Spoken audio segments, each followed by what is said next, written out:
Hey, what's going on, guys? It's your old pal Slick Wellington back with another Slick's Pick Top 10 Atari 5200 games. This one is Bounty Bob Strikes Back by Big Five Software.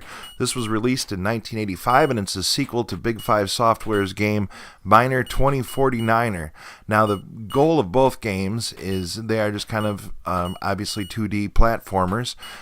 You have to run across all the platforms, and as you run across them, they'll get filled in. They're just kind of like empty boxes, and as you run across, it's like City Connection. You have to cover every spot on the map. So both of the games also have pretty involved title screens. As you can see, the birds bringing the name of the programmers and everybody over from the left side and then flying back to get another letter. These are both programmed by Bill Hogue. And also at the end of this one, I'll show you that they have a really neat way of entering your name on the high score list. So you can see they're just about completing the title screen here, which takes a little bit, and it'll play a triumphant little tune once they're all done. So let's go ahead and take a look at Miner 49er real quick, 2049 I should say, and let's see how they stack up real quick.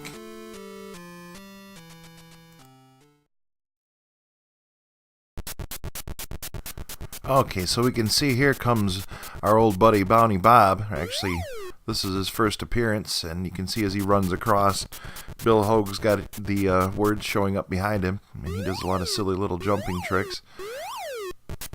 I don't know, I guess you could say this is, well, this came out in, what, 85? So, you know, Donkey Kong was around at this time, too, so these were kind of the rage, the ladders and platform kind of thing, and their little wrinkle was you had to run across and complete all of the whatchamacallits there, all the levels basically, platforms for lack of a better word.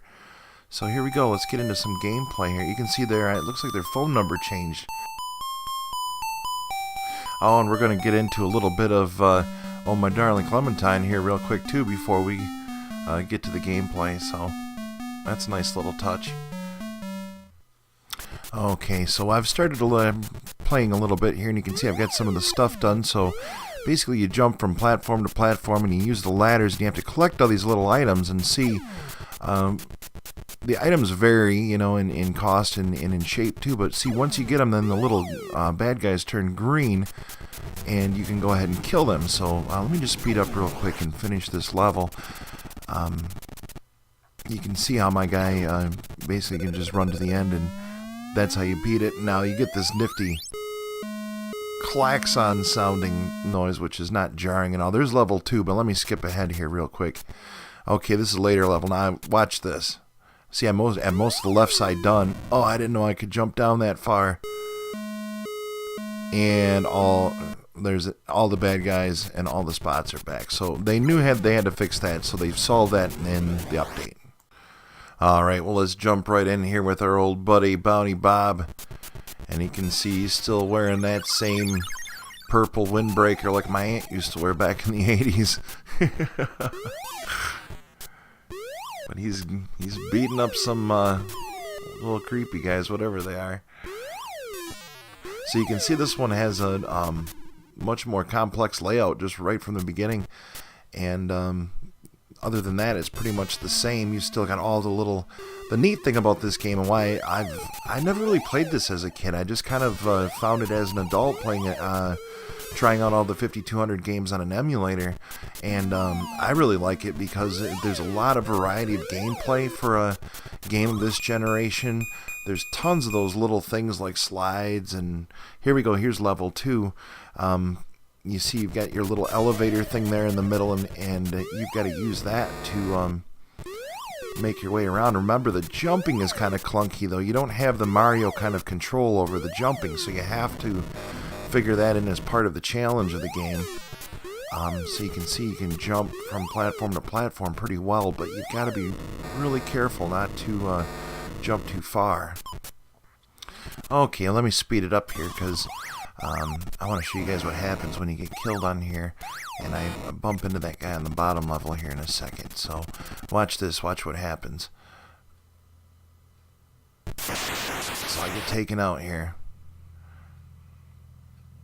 and you can see all the bad guys I killed are still gone, but all of my items are back. So this gives me a lot more options to take out the bad guys, and as you continue to go along, it'll get easier because your item to bad guy ratio is going to get more and more, going to continue to improve in your favor every time. So now it's just a matter of wrapping this up. So let me speed up the video again, and I'm going to run through and take care of all these guys.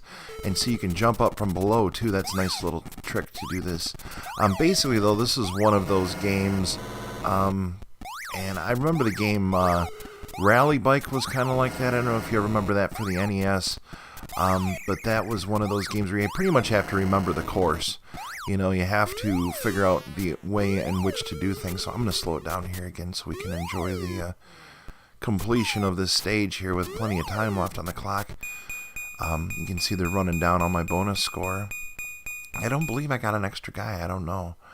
So anyway, here's level 3, and this is where you really start to see how complicated this becomes, because you got these tubes, these suction tubes, you got the slide, you've got the ladders, of course, and the part up there in the top left is the part that really challenges me.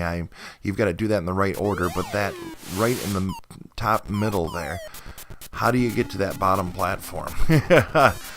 It's got to be from just the right place. That's where I'm stuck trying to figure out the path through this one. So anyway, this game is Bounty Bob Strikes Back by Big 5 Software, 1985. This is the second entry in my top 10. I love this game. Never played it as a kid, but I've really enjoyed playing it as an adult. So if you get an emulator, I use the KAT 5200. Be sure to download this game and give it a look, because it's a lot of fun. So thanks. Hope you enjoyed the video, and be sure to like and subscribe. Leave me a comment. Let me know what your favorite Atari 5200 games, and thanks for tuning in. I'll see you next time.